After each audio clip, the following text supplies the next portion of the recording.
Election 2024 में 1125 नशिस्तों के लिए तकरीबन 18,000 उम्मीदवार मद्दे मुकाबिल हैं।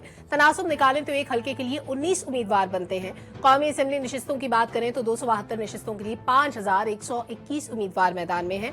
इनमें आजाद उम्मीदवारों की तादाद मुल्क की तारीख में पहली बार 63% है। इससे कबल 11 इलेक्शंस में तकरीबन 53% आजाद उम्मीदवार हुआ करते थे।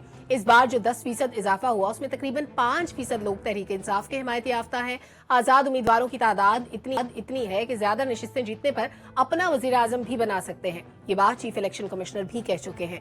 बिलावल भुट्टो ने अवाम पर वाजे कर दिया कि वो आइंदा हुकूमत में नून लीग या पीटीआई के इत्तेहादी नहीं बनेंगे, आजाद उम्मीदवारों के साथ मिलकर हुकूमत बनाएंगे। एहसन इकबाल का कहना है कि इस बयान के बाद बिलावल भुट्टो ने कश्तियां जला दी हैं। अब ये हालात और बातें इन नताइज की जानिब इशारा नहीं करते जो अभी तक मुतवक्के थे। इलेक्शन और इसके नताइज मजीद दिलचस्प भी हो सकते हैं। हुकूमत की हतमी शक्ल क्या हो सकती है ये जानने की कोशिश करते हैं और दूसरे सेगमेंट में बात करेंगे बानी पीटीआई के खिलाफ फैसले के बाद की सूरत हाल की। आज तोशाखाना केस का फैसला भी जारी हो चुका है। सलमान सफ्दर के बकौल कुछ ही देर में दौरान इद्दत निकाह केस का फैसला भी आ सकता है। और चौधरी और खावर बानिका के बयानात काफी लीथल साबित होंगे। सजाओं के बाद क्या तहरीक इंसाफ अपनी असली शक्ल में वापस आ सकती है? क्या बेनजीर भुट्टो, इंदिरा गांधी या हसीना वाजिद की तरह कोई सियासी जानशीन मौजूद है जो जमात को संभाले? तहरीक इंसाफ के 5 फरवरी को होने वाले इंट्रा पार्टी इलेक्शन मुलतवी कर दिए गए हैं। उधर सलमान अकरम राजा की दरखास्तें बैक वक्त इलेक्शन कमीशन और सुप्रीम कोर्ट में मौजूद है, जिसमें कहा गया है कि उनको आजाद न कहा जाए। उनकी जमात तहरीक इंसाफ डीलिस्ट नहीं हुई। तहरीक इंसाफ के लिए मंजरनामा क्या बनेगा ये आपको बताएंगे। और आखिर में बात होगी कुछ दिलचस्प मुकाबलों की। मुख्तलिफ जमातों से भाई मुकाबले में है तो कहीं फूफी भतीजा। मसलन गुजरात एन 64 से चौधरी परवेज इलाही की अहलिया कैसरा इलाही तहरीक इंसाफ की हिमायत से आजाद उम्मीदवार और चौधरी शुजात हुसैन के बेटे चौधरी साले काफ लीग की टिकट पर मुस्लिम लीग नून की हिमायत के साथ मद्दे मुकाबिल है। इसी तरह मुजफ्फरगढ़ पीपी 272 से सगे भाई बासित बुखारी नून लीग के टिकट पर, जबकि हारून बुखारी जेयूआई के टिकट पर उम्मीदवार है। मुजफ्फरगढ़ एनए 177 से बासित बुखारी की बेटी शहरबानो कुरैशी अपने चचा हारून बुखारी के मद्दे मुकाबिल हैं। एनए 176 से नवाबजादा नसरुल्लाह के बेटे नवाबजादा इफ्तिखार अपने भांजे नवाबजादा मोहम्मद अहमद खान का मुकाबला करेंगे। इसी तरह फैसलाबाद एनए 97 से 2 कजिन अली गौहर बलोच और सादुल्ला बलोच आमने सामने हैं। साबिक वजीर आजम जफरुल्लाह जमाली के बेटे आजाद उम्मीदवार मेजर रिटायर्ड जावेद जमाली का कौमी असम्बली की नशिस्त एनए 255 पर अपने 2 कजन्स पीपल्स पार्टी के चंगेज जमाली और नून लीग के उम्मीदवार खान मोहम्मद जमाली से मुकाबला है। बलोचिस्तान असम्बली की नशिस्त पीबी 18 पर जहरी खानदान के 3 भाइयों में मुकाबला है। साबिक वजीर आला नवाब सनाउल्लाह जहरी पीपल्स पार्टी के टिकट पर इंतखाब लड़ रहे हैं। उनके 2 भाई साबिक वफाकी वजीर नवाबजादा इसरार जहरी और साबिक सूबाई वजीर जफरुल्लाह जहरी आजाद हैसियत से मैदान में है। इसके अलावा भी कुछ मुकाबले जो आपके साथ शेयर करेंगे, बहुत इंटरेस्टिंग है। हम आपसे तारुफ करवा देती हूँ। हमेशा की तरह हमारे साथ बाकी लोग मौजूद हैं और उनमें एक अच्छा इजाफा हाफिज ताहिर खलील साहब हमें ज्वाइन कर रहे हैं। सीनियर तज्जियाकार हैं, किसी तारुफ के मोहताज नहीं है, हमारे साथ स्टूडियो में तशरीफ रखते हैं। इसके अलावा अनवर रजा साहब मौजूद हैं, डॉक्टर फारूक सलीम हमारे साथ तशरीफ रखते हैं और आमिर सईद अब्बासी साहब भी हमेशा की तरह हमारे पैनल का हिस्सा है। हाफिज साहब आपसे शुरू कर लेते हैं। सबसे पहले तो गवर्नमेंट की फॉर्म क्या होगी? फॉर्मूला अगर कामयाब हो जाता है आजाद उम्मीदवारों का तो उस सूरत में वजीर आजम कौन बन सकता है? अब जहाँ तक इंतखाबी मंजरनामा नजर आ रहा है, अब महज 6 दिन का फासला रह गया है इंतखाबात में और इंतखाबी मुहिम तकरीबन इख्तितामी मरहले पर है। बड़ी पॉलिटिकल पार्टीज़ ख़ास तौर पर PMLN पाकिस्तान पीपल्स पार्टी ये मैदान में नज़र आ रही हैं और दीगर पार्टियां भी हैं जिसमें जमात इस्लामी भी शामिल है, JUI भी है, MQM भी है, बलूचिस्तान की कौम परस्त जमातें हैं या ANP है। ये तमाम जमातें अपनी अपनी सतह पर जो है वो इंतखाबी अमल में और इंतखाबी जो इस वक्त आखिरी मरहला चल रहा है इंतखाबी रैलियों का उसमें मसरूफ़ हैं। लेकिन जो हम देख रहे हैं कि एक बड़ा जो मार्का होने जा रहा है वो पाकिस्तान पीपल्स पार्टी और पाकिस्तान मुस्लिम लीग नवाज़ में बज़ाहिर ये नज़र आ रहा है कि ये पहले तो ये तासुर मिल रहा था कि पंजाब में शायद पीपल्स पार्टी जो है वो बहुत पीछे पोजीशन में है, लेकिन मेरा ख्याल है कि बिलावल भुट्टो ने काफ़ी स्पेस जो है ले ली है PMLN की भी, ये दीगर पार्टियों की भी। ख़ास तौर पर देखिए पंजाब की सूरत हाल यह है कि पंजाब में बिलावल भुट्टो जिस मुहिम पर निकले थे उसमें इस हद तक उन्हें कामयाबी हुई है कि उनके रोज़ाना टारगेटेड मैसेज आते रहे हैं और उनके पीछे जो थिंक टैंक काम कर रहे थे, जो उनको प्रोवाइड कर रहे थे मटेरियल, इंतखाबी मटेरियल, उसने बड़ी खुश उसलूबी से काम किया कि डेली जो है उनके जो टारगेट थे वो स्पीच के वो खास एक तबके के लिए थे और ख़ास तौर पर वो लोग जो इस वक्त पीटीआई से टूट रहे हैं या टूट चुके हैं, ताकि उनका जो वोट बैंक है वो किसी तरीके के साथ अट्रैक्ट कर सके। और इसमें हम देखें कि उनके जो मैसेजेस आते रहे हैं कि मैं अगर इक़्तिदार में आया तो पहले दिन ही तो कोई तमाम कैदियों को रहा कर दूंगा। देखिए ये एक खास माहौल में एक खास पार्टी के लिए ये मैसेज है। या अब वो ये कह रहे हैं कि हम आज़ाद उम्मीदवारों के साथ मिलकर हुकूमत बना सकते हैं। तो ये भी इस बात का एतराफ़ है कि वो शायद तन्हा इस पोजीशन में नहीं होंगे, या कोई भी पॉलिटिकल पार्टी नज़र नहीं आ रही कि वो इतनी भारी अक्सरियत से आ जाए कि वो तन्हा जो है 168 सीट लेकर और वज़ीर आज़म बना सके। अब यही नज़र आ रहा है कि इसमें एक मखलूत हुकूमत बनेगी, जो नया मंजरनामा नज़र आ रहा है। वज़ीर आज़म किसका होगा? देखें, उसमें एक सिंगल मेजॉरिटी पार्टी, असल बात यह है कि सिंगल मेजॉरिटी पार्टी इस वक्त जो है, जो नजर आ रहा है कि पीएमएल-एन जो है वो आगे बढ़ सकती है और वो ये स्लॉट जो है प्राइम मिनिस्टरशिप की ले सकती है। कि सिंगल मेजॉरिटी पार्टी के तौर पर जो है वो अगर पीएमएल को ये मिल जाती है तो जाहिर है कि उसे 168 का टारगेट पूरा करने के लिए छोटी जमातों की हमायत ज़रूरी होगी उसके लिए, और उसने एमक्यूएम ने पहले ही उसकी हमायत का ऐलान कर रखा है। बलूचिस्तान की कौम परस्त जमातें भी उनके साथ शामिल हो रही हैं। तो ये वो सूरत हाल है जो इस वक्त नजर आ रही है इंतखाबी मंजरनामे की। और उम्मीद यही की जानी चाहिए कि अब जबकि 8 फरवरी को पोलिंग डे हो रहा है, देखिए इसमें इस मरतबा जो इलेक्शन आ रहा है उसमें एक नया जो ट्रेंड आया है, उसमें 2 करोड़ नए वोटर्स का इजाफा है। ये वो वोटर्स हैं कि जो मेजॉरिटी के साथ, देखिए ये वो वोटर्स हैं जो एंटर हो रहे हैं 18 साल की उम्र के नौजवान, 18 से 35। बिल्कुल। ये नए वोटर जो शामिल हुए हैं कि इस दफा वोटर्स की तादाद 12 करोड़ से भी तजावज कर गई है। तो ये 2 करोड़ जो वोटर शामिल हुए हैं इस नए इलेक्टोरल सिस्टम में, तो ये इनका वोट बड़ा डिसाइसिव वोट होगा कि ये वोट किस तरफ जाता है। और जो सोशल मीडिया है वो बड़ा एक एक्टिव रोल प्ले कर रहा है पूरी इंतखाबी कैंपेन में। और हम देख रहे हैं कि सोशल मीडिया के जरिए जो कैंपेन चल रही है उसमें हम ज्यादातर देख रहे हैं कि नाराज नौजवान जो हैं उनकी कैंपेन जो है हमें ज्यादा नजर आ रही है। और असल में मेजॉरिटी जो सोशल मीडिया पे रूल कर रही है वो वही नाराज नौजवानों की। बिल्कुल ठीक है। मैं अनवर साहब का भी कमेंट शामिल कर लूं। अनवर साहब, हमेशा हम प्रेडिक्ट करते थे कि मखलूत हुकूमत होगी और वो जो इलेक्शन से पहले नताइज सबको पता है वो बात करते थे, तो कहा यही जाता था कि नवाज शरीफ साहब अगले वजीर आजम होंगे। लेकिन यहाँ पर कुछ गेम थोड़ी सी चेंज होती हुई लग रही है। इतनी बड़ी तादाद है आजाद उम्मीदवारों की, तो अगर सादा अक्सरियत होगी, 2/3 मेजॉरिटी नहीं होगी किसी भी पार्टी के पास, तो फिर आजाद उम्मीदवारों को साथ मिला के हुकूमत बनाने की पोजीशन में तो पीपल्स पार्टी भी आ सकती है। Why not Bilawal Bhutto next prime minister? देखिए सलमा, जो इस वक्त पॉलिटिकल सिचुएशन है उसमें तो कोई भी सियासी जमात जो है वो अक्सरियत में नहीं आएगी। उनको छोटी सियासी जमातों का सहारा लेना पड़ेगा, उन्हें आज़ाद उम्मीदवारों को अपने साथ शामिल करना पड़ेगा, वो पाकिस्तान मुस्लिम लीग नून हो या फिर पाकिस्तान पीपल्स पार्टी। इस वक्त अगर मैदान में 2 बड़ी सियासी जमातें हैं वो मद्दे मुकाबिल हैं। पाकिस्तान तहरीक इंसाफ के जो नाराज नौजवान हैं वो देखें, अगर तो वो 8 फरवरी को वोट डालने के लिए निकलते हैं तो फिर आज़ाद उम्मीदवार जो हैं उनकी बड़ी तादाद कामयाब हो सकती है। लेकिन दोनों सूरतों में आपको सियासी जमातों का सहारा लेना पड़ेगा वज़ीर आज़म बनाने के लिए, या फिर आपको आज़ाद उम्मीदवारों का सहारा लेना पड़ेगा। अब इसमें जो आज़ाद कैंडिडेट्स हैं जो कामयाब होंगे उसके लिए आसिफ अली जरदारी साहब ने काफ़ी होमवर्क किया हुआ है और बाद में भी आपको पता है काफ़ी होमवर्क वो कर चुके हैं, तो बाद में भी लोगों को अपने साथ शामिल करने में उनका वसी तजर्बा है। माजी में भी हमने ऐसा देखा। देखिए, जो आज़ाद उम्मीदवार होंगे या तो उन्हें आप हुकूमत में कोई शामिल करेंगे, वजारतें देंगे, या फिर आप उनको किसी ना कोई मराद ज़रूर देंगे। तो उसके लिए पहले से कमिटमेंट्स की जा चुकी हैं उन लोगों की जिन पर पाकिस्तान पीपल्स पार्टी को मालूम है कि वो पंजाब के अंदर इलेक्टेबल्स हैं और नशिस्तें हासिल कर सकते हैं। दूसरी बात, अगर मुस्लिम लीग नून की करूं तो उन्होंने एमक्यूएम और जो दीगर छोटी सियासी जमातें हैं उनके साथ पहले से कमिटमेंट्स की रखी हैं और इंतखाबी इत्तेहाद उनका मौजूद है। अब बात आती है आज़ाद उम्मीदवारों की, जो मैं समझता हूं कि गेम चेंजर साबित होंगे। जो बड़ी सियासी जमात उनको अपने साथ शामिल कर लेगी, वो पाकिस्तान पीपल्स पार्टी हो या फिर पाकिस्तान मुस्लिम लीग नून, वो आसानी से 168 का हदफ पूरा कर लेगी। लेकिन अब मसला ये है कि जो आज़ाद उम्मीदवार होंगे वो अगर पाकिस्तान पीपल्स पार्टी के पास चले जाते हैं और अगर उनके पास ज़्यादा मेजॉरिटी आती है, ज़्यादा से मुराद ये है कि देखिए जो भी हुकूमत बनाएगा, मखलूत हुकूमत होगी, वो इतनी कामयाब या मजबूत हुकूमत नहीं होगी। क्योंकि मैं इसलिए कह रहा हूँ कि माजी में भी हमने ऐसे एक्सपीरियंस देखे हैं कि जब आप मखलूत मजबूत हुकूमत बनाते हैं तो फिर PDM आपको वाला हाल बहुत ज्यादा होता है? जी कंप्रोमाइज करना पड़ता है। पाकिस्तान तहरीक इंसाफ रिसेंटली आप देख लीजिए, उसके बाद पीडीएम की जो जमातें थी उसमें एक दूसरे पर इल्जामात अब लगाते रहे, लेकिन मैं समझता हूँ इस तमाम सिचुएशन में पोलिटिकली जो गेन कर रहा है वो पाकिस्तान पीपल्स पार्टी गेन कर रही है।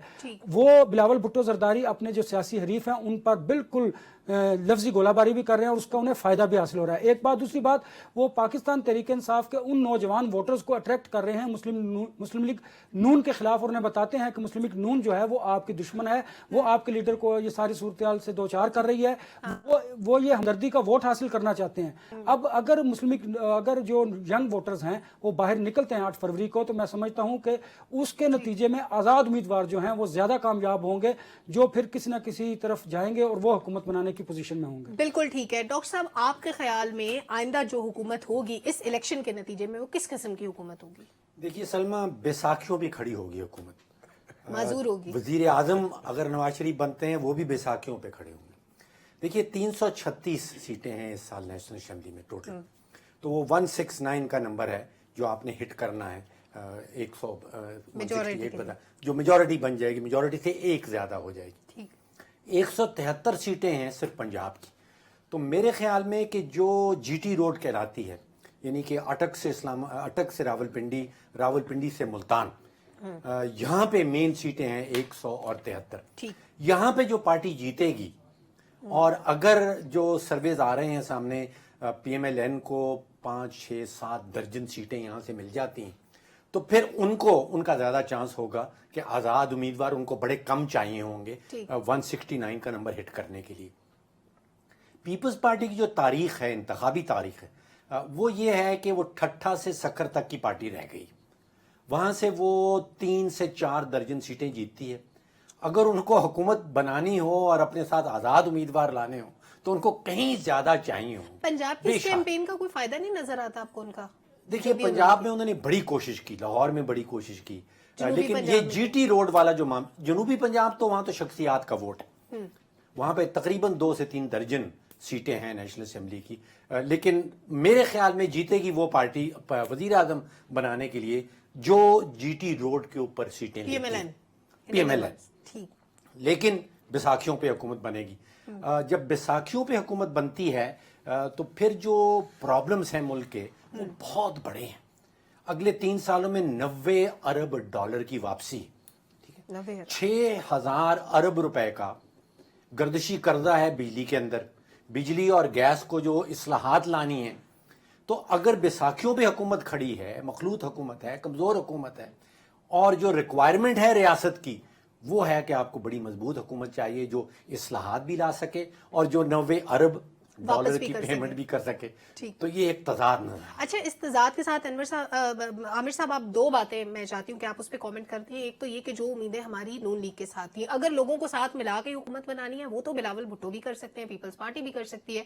तो अभी तक क्योंकि पिंडी से कहाँ तक आपने बताया डॉक्टर साहब? पिंडी से मुल्तान तक की जो निशस्तें हैं वो पीएमएलएन के पास है, तो इसलिए हम ज्यादा ये एज्यूम करते हैं कि शायद पीएमएलएन ही गवर्नमेंट बनाएगी, उस पोजीशन में होगी। लेकिन अगर बैसाखियों पे हुकूमत खड़ी होगी तो फिर ये जो महंगाई का तूफान है, इन 2-3 दिनों में अद्वियात की कीमतें बढ़ चुकी हैं। जान बचाने वाली अद्वियात 147, उसके अलावा गैस की कीमत बढ़ने वाली है, उसकी समरी जा चुकी है, बिजली की कीमत बढ़ चुकी है, पेट्रोल महंगा हो चुका है। ये सब नीचे कैसे आएगा? और डॉलर को हम क्लेम करते हैं कि डॉलर के मुकाबले में रुपी बेहतर हो रहा है, उसके बावजूद हम ये तूफान देख रहे हैं। Thank you so much Salma. देखिए, मेरा ये ज़ाती ख्याल है कि इस वक्त जो हुकूमत बनने जा रही है वो बहुत ज़्यादा मुख्तलिफ नहीं होगी उस हुकूमत से जो 16 महीने की पीडीएम हुकूमत थी। आप अगर उसमें देखें, उस हुकूमत के बहुत से नुकसानात भी हैं, उसके कुछ फ़ायदे भी हैं। फ़ायदे ये हैं कि सब जब गवर्नमेंट में होते हैं तो कोई ये भी नहीं बताता कि ये गलती किसकी है और इसका जिम्मेदार कौन है, ना एक दूसरे के खिलाफ तकरीर होती है। फायदा नजर आता है तो उनका फायदा है, आवाम को थोड़ी ना इसमें जी। तो इसमें बहरहाल असल सारी सूरत हाल में, क्योंकि देखिए इस वक्त जो पाकिस्तान की सिक्योरिटी की सूरत हाल है वो बहुत चैलेंजिंग है, और उसमें हमारे जो सिक्योरिटी के इदारे हैं उस चैलेंज से निमटने के लिए उन्हें एक पॉलिटिकली जो गवर्नमेंट है, एक इलेक्टेड गवर्नमेंट है, उसकी भी ज़रूरत है, और साथ में एक कॉम्प्रिहेंसिव ऐसी गवर्नमेंट की ज़रूरत है जिसमें सिविल मिलिट्री ताल्लुकात बहुत जो है वो शानदार हों, تب جا کر ان تمام سچویشن سے نمٹا جا سکتا ہے. لیکن اس میں ایک اہم بات یہ بھی ہے کہ تمام جو سٹیک ہولڈرز ہیں ان کا بھی شامل ہونا بہت ضروری ہے اس ساری صورتحال میں, کیونکہ مسلم لیگ نون ابھی تک تھوڑا سا کنفیوژن کا شکار ہے, جس کی بنیادی وجہ یہ ہے کہ کچھ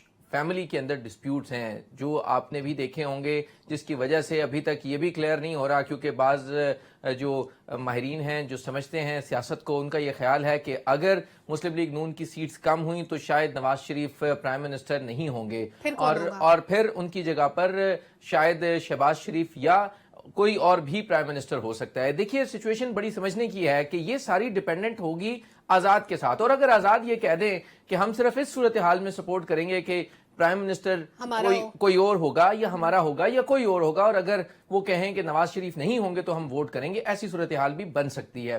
لہٰذا اس وقت تمام تر جو ڈیپینڈنس ہے وہ آزاد ان امیدواروں کے اوپر ہوگا جو موو کریں گے. پیپلز پارٹی کے بارے میں جو انور رضا صاحب نے بات کی وہ درست ہے, لیکن اس کو میں ایڈ کروں گا. انہوں نے کہا کہ آصف زرداری صاحب نے ہوم ورک کیا. آصف زرداری صاحب ہوم ورک بھی اور اسکول ورک بھی دونوں ایک ساتھ کر لیتے ہیں, باقی تو ہوم ورک کرتے ہیں.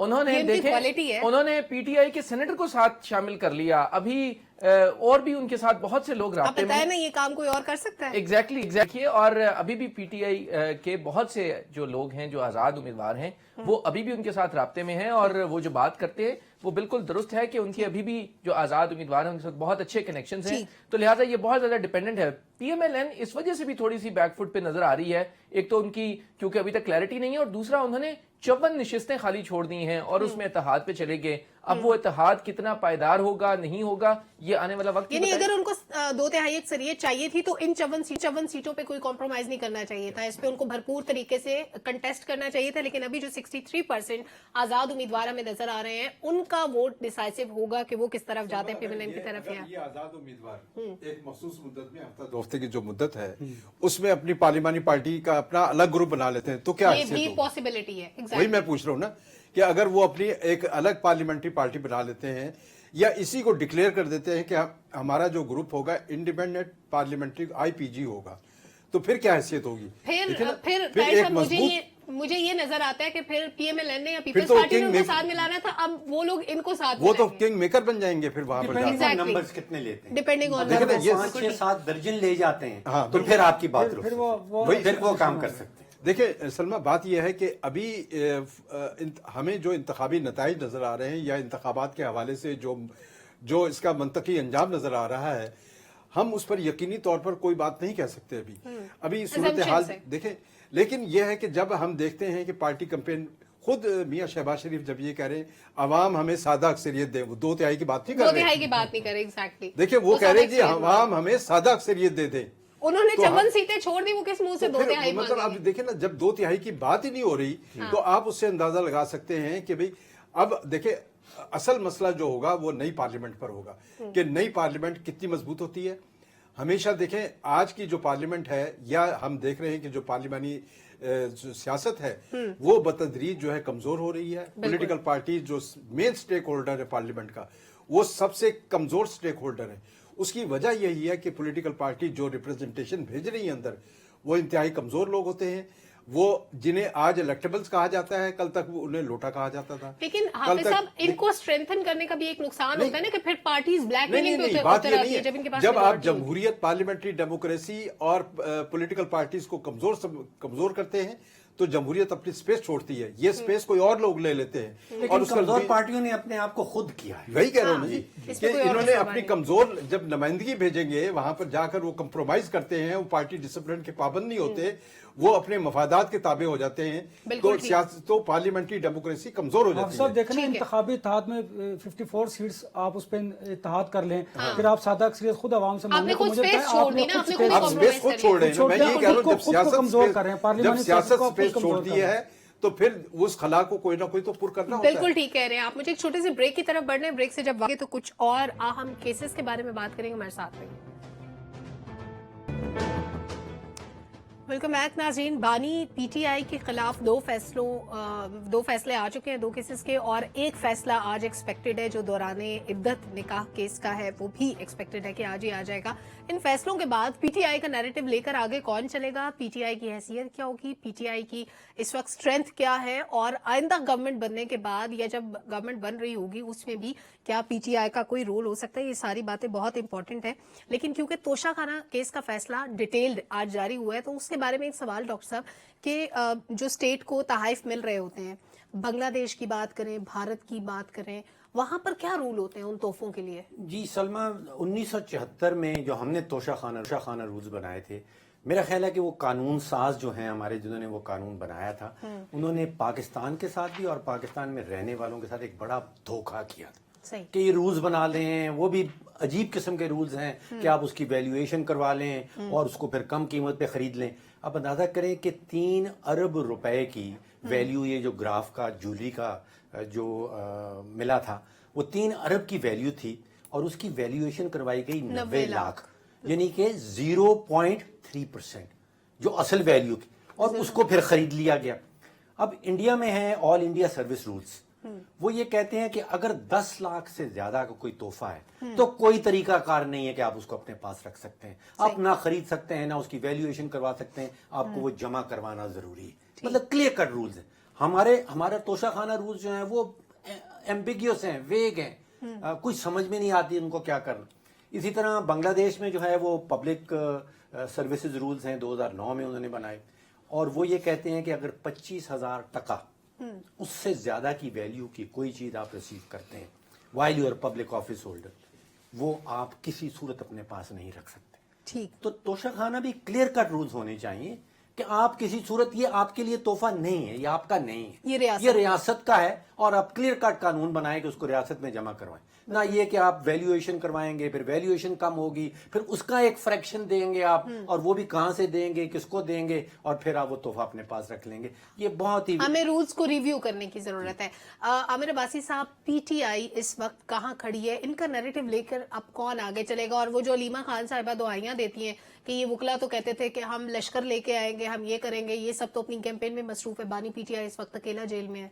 ये मैंने ये पूरा जो फैसला बिलखुसूस तोशाखाना का जो पढ़ा है, 23 पेजेस का ये फैसला है। 16 गवाहान हैं, उनमें से सिर्फ 5 गवाह हैं जिन पर जरा हुई है। सही। बाकी जो 11 थे उनके ऊपर उनके लॉयर्स पेश नहीं हुए या ताखीर हुई, तो जज साहब ने उनका जो हक था उसको खत्म कर और दिया। ये बाय डिजाइन हुआ, पेश ना होना। यस, डेफिनेटली उनकी एक लीगल स्ट्रेटजी होती है। हमने बाकी केसेस में देखा, आसिफ अली जरदारी साहब के 3-3 साल से केसेस चल रहे हैं। उनके केसेस में उनके वकला बहुत मर्तबा कभी बीमारी की दरखास्त देते हैं, कभी किसकी दरखास्त देते हैं, वो चलते रहते हैं। सियासी लोगों के केसेस, वो आसिफ जरदारी साहब तो इवन ऐलान कहते थे कि मैं नैब को थका दूंगा और थका के फिर मैं रिलीफ लूंगा, और उनके केसेस ऐसे ही चलते हैं। सही। इस केस में मैंने ऑर्डर पढ़ा, जो 16 गवाहों ने अपने बयानात रिकॉर्ड करवाए, इसमें 3 जो गवाह हैं वो बहुत इंपॉर्टेंट है। एक तो पहले असल में ये मैं आपको बताऊं कि जिस ज्वेलरी का ये पूरी बात हो रही है, वो ज्वेलरी ना तो तफ्तीशी अफसरान ने देखी, ना अदालत ने देखी, ना उन्होंने देखी जिन्होंने इसकी वैल्यूएशन की और ये कहा कि ये बहुत ज्यादा कीमत थी इसकी या कम थी। जज साहब ने ये लिखा कि तफ्तीशी अफसर साहब ने जब ये तहकीकात शुरू की और ये पता करवाने की कोशिश की, तो क्योंकि सेट तो था नहीं, उसकी कुछ स्पेसिफिकेशंस थी, वो यहाँ से भिजवाई गई मुत्तहिदा अरब अमारात। वहां पे कंपनी से रब्ता किया गया। कंपनी ने कहा कि हम इसको देखे बगैर या ज्वेलरी को देखे बगैर हम इसकी वैल्यूएशन नहीं कर सकते। अच्छा। आप ओरिजिनल लाएंगे तो फिर हम इसको करेंगे।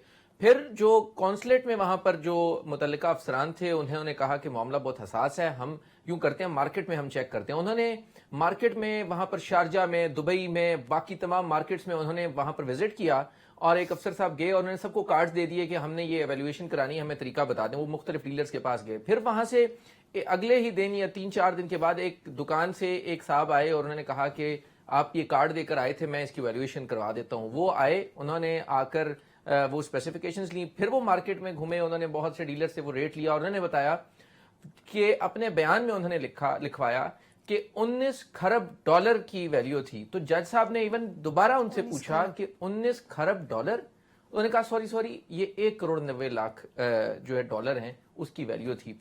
तो ये अपने ऑर्डर में उन्होंने लिखा है कि पहले उन्होंने 19,000 ملین جو ڈالر ہیں اس کی ویلیو تھی. خیر انہوں نے پھر بعد میں تصحیح کروائی اور جج صاحب نے جب ان سے دوبارہ پوچھا تو اچھا اس کے بعد پھر جو اہم ترین ایک گواہ ہے صہیب عباسی, انہوں نے وہ ایک پرائیویٹ اپریزر تھے اور وہ ایویلویشن کرتے تھے, ان کا بنیادی بیان ہے جس میں تمام کیس سمیٹا گیا ہے اور اس میں یہ کہا گیا ہے کہ انہیں بشرا بی بی نے کہا تھا کہ اس کو انڈر ویلیو رکھنا ہے. انہوں نے جو متعلقہ وہاں پر جو سرکاری افسر تھے وہ آئے, انہوں نے کہا, انہوں نے ویلیویشن کروا دی کہ بہت کم ریٹ لگا کے 90 لاکھ روپے جمع ہوئے اور وہ گواہ کے بیان کی روشنی میں یہ فیصلہ ایک گواہ کے بیان کی روشنی میں وہ گواہ ظاہر ہے امپورٹنٹ ہوگا کیونکہ اس کو اپروچ کیا گیا. لیکن دیکھیں اس میں اہم ہے کہ صرف ایک گواہ کے بیان کی روشنی میں یہ اتنی بڑی سزا نہیں ہو سکتی. بہرحال یہ معاملہ اب ہائی کورٹ میں جائے گا, عدالتوں نے فیصلہ کرنا ہے, لیکن آپ جو ملزمان ہیں ان کو جرح کا حق دیے بغیر یہاں پر اتنی بڑی سزا عام طور پہ عدالتیں اس کو اپریشیٹ نہیں کرتی اور یہ ختم کر کے لیکن ابھی اپر کورٹس موجود ہیں جی, اور معاملہ یہ واپس ریمانڈ ہو کے واپس نیچے ٹرائل کورٹ میں آئے گا اور ان کو جرح کا حق دیا جائے گا, تب یہ کیس آگے جرح کا حق دیا جائے گا. انور صاحب اس وقت جو 2 کیسز کے فیصلے آ چکے ہیں اور تیسرا ابھی ایکسپیکٹڈ بھی ہے, اگر اپیلوں میں جاتے ہیں بانی پی ٹی آئی, کوئی ریلیف کا چانس آپ کو نظر آتا ہے یا سزائیں معطل ہوں گی یا ان میں کوئی کمی ہوگی یا کیا نظر آ رہا ہے آپ کو پی ٹی آئی کا فیوچر؟ دیکھیے سلمہ, ان کے جو قانونی پہلو ہیں, ان کے نکات ہیں, وہ بڑے کمزور ہیں.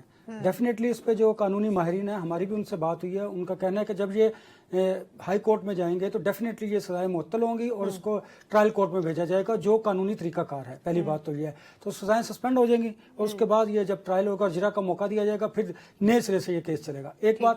دوسری بات یہ ہے کہ میں سمجھتا ہوں ایک تو اس کا قانونی پہلو ہے, اس پر ہم زیادہ اس لیے بات نہیں کرتے کیونکہ یہ سب جوڈیس معاملہ ہے اور ہائی کورٹ میں جائے گا, اس کے بعد بات ہے. دوسرا اس کا جو پولیٹیکل پہلو ہے, مجھے جو دکھائی دیتا ہے, مجھے جو نظر آتا ہے اس وقت جب یہ فیصلے ہوئے ہیں, ان کا فائدہ پاکستان تحریک انصاف کو ہوگا. اس کی وجہ یہ ہے کہ اس لیے کہ جو لوگ, جو نوجوان پہلے سے یہ ذہن بنا چکے تھے کہ پاکستان تحریک انصاف کے بانی کے ساتھ جو ہیں وہ زیادتی کی جا رہی ہے, یہ نوجوانوں میں ایک پرسیپشن ڈیولپ ہوتا جا رہا ہے. اب اس بیانیے کو مزید تقویت ملے گی کہ آپ نے اتنی اجرت میں فیصلے کر لیے. میں یہ سمجھتا تھا کہ ان فیصلوں کو مزید اس کے قانونی پہلوؤں کا جائزہ لیا جاتا. اگر یہ آفٹر الیکشن ہوتے تو شاید اس کا فائدہ جو موجودہ سیاسی سیٹ اپ ہے اس کو ہوتا. چلیں اب ہو گیا. دیکھیے اس کا دوسرا پہلو جو پاکستان تحریک انصاف ہے, وہ نوجوان یہ سمجھتے ہیں وہ شور نہیں مچا رہے. آپ نے دیکھا اس فیصلے کے بعد نہ تو توڑ پھوڑ ہوئی, نہ کہیں مظاہرہ ہوا. اب ان کا خیال یہ ہے اور وہ ان کے اندر یہ ایک بیانیہ پرویل کرتا جا رہا ہے. ان کے جو لیڈرز ہیں اب جو موجود ہیں فیلڈ میں, وہ نوجوانوں کو کہہ رہے ہیں کہ آپ نے ووٹ کے ذریعے اپنی طاقت کا استعمال کرنا ہے, نہ کہ توڑ پھوڑ کے ذریعے. کیونکہ توڑ پھوڑ کے ذریعے 9 مئی کا جو واقعہ ہوا تھا اس سے نہ صرف جماعت کو بلکہ جو لیڈرز ہیں مین سٹریم کے, ان کو بہت نقصان ہوا. آپ نے دیکھا کہ وہ پارلیمانی سسٹم سے باہر بھی ہو گئے, کچھ کو سسٹم نے کر دیا, کچھ خود ہو گئے. بہت زیادہ سیاستدانوں کی کمزوریاں بھی ہوتی ہیں. اچھا اب آپ یہ دیکھیے کہ جو نوجوانوں کا, اب تو میں وہی کہہ رہا ہوں کہ اگر 8 فروری کو وہ نوجوان جو بہت زیادہ بڑی تعداد میں اس وقت ووٹر لسٹ میں موجود ہیں وہ باہر آئے تو حالات بالکل تبدیل ہوں گے. اب دیکھنا یہ ہے کہ وہ آتے بھی ہیں یا نہیں آتے, ان کا ووٹ میٹر کرتا ہے. اس کے بعد سچویشن بالکل تبدیل بھی ہو سکتی ہے. ٹھیک ہے حافظ صاحب, پی ٹی آئی کا ووٹ تو یہ ایزیوم کیا جاتا ہے کہ وہ بانی پی ٹی آئی کا شخصیت پرستی کا ووٹ تھا.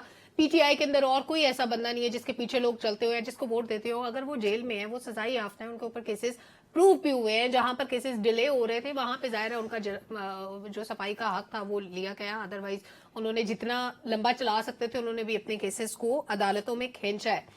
ابھی پی ٹی آئی کا مستقبل کیا نظر آتا ہے آپ کو؟ آئندہ پارلیمنٹ میں مشکلات کیا ہوں گی اور اس میں کیا پی ٹی آئی کو کوئی شیئر ملے گا ایز پارٹی؟ دیکھیں اصل میں پہلے تو بات یہ ہے کہ سزا اور جزا جو ہے اس کا ماحول دیکھا جاتا ہے کہ ماحول کیا ہے. صحیح.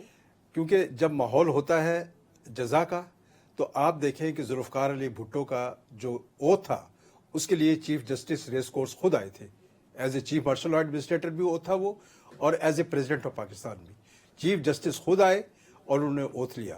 اور پھر ایک چیف جسٹس نے ان کو موت کا سزا سنائی اور پھانسی پہ چڑھ گئے. جب تک مشرف اقتدار میں تھے عدالت نے کہا کہ انہیں آئین میں ترامیم کا اختیار حاصل ہے اور بلا تفریق انہیں ترامیم کا اختیار دے دیا. جب معزول ہوئے موت کی سزا ہو گئی. نواز شریف اقتدار میں تھے تو سب سے بڑے ہیرو تھے اور اقتدار سے گئے تو انہیں پاناما میں سزا دے کے ایک طرف کر دیا. تو سزا اور جزا کا جو ماحول ہے وہ دیکھا جاتا ہے.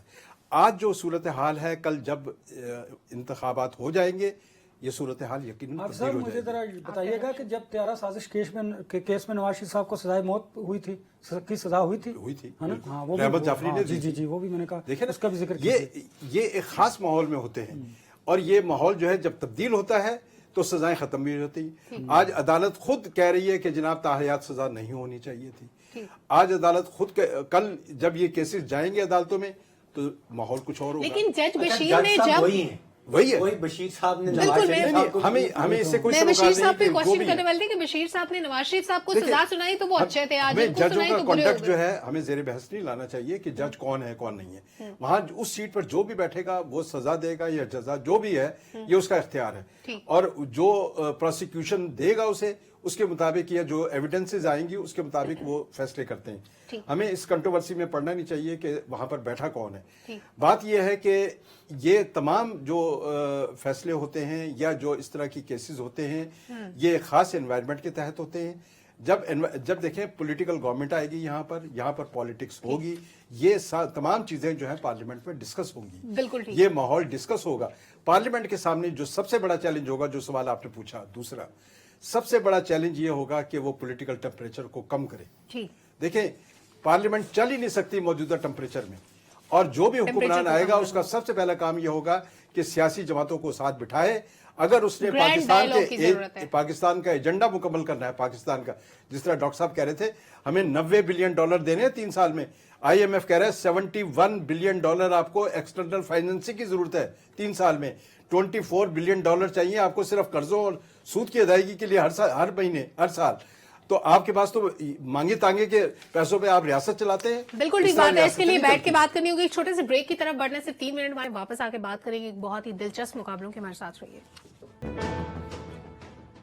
ویلکم بیک ناظرین. بہت ہی انٹرسٹنگ ٹاپک ہمارا کہ ہم سیاست میں جو تقسیم دیکھ رہے ہیں, تقسیم ہمارے گھروں تک آ پہنچی ہے. ظہور الہی پیلس ہم دیکھ رہے ہیں تقسیم ہو چکا ہے. زہری خاندان میں 3 بھائی آپس میں مد مقابل ہیں. کیا یہ پہلے بھی ہوتا تھا انور صاحب؟ دیکھیے تقسیم تو پہلے اب بہت زیادہ بڑھ چکی ہے, لیکن مجھے ایک اور اینگل سے میں اس پہ بات کروں گا کہ آپ دیکھیے کہ اگر خاندانوں میں تقسیم ہے تو جو جیتے گا وہ تو پارلیمنٹ میں ضرور آئے گا. آپ دیکھیے کوئی ایک جماعت کے ساتھ ہے, کوئی دوسری, کوئی تیسری کے ساتھ, فائدہ تو پھر انہیں ہے. اچھا آپ مجھے بتائیں کوئی کزن ہوگا, اگر وہ پارلیمنٹ میں آ گیا تو کسی دوسرے کزن کا کام نہیں کرے گا.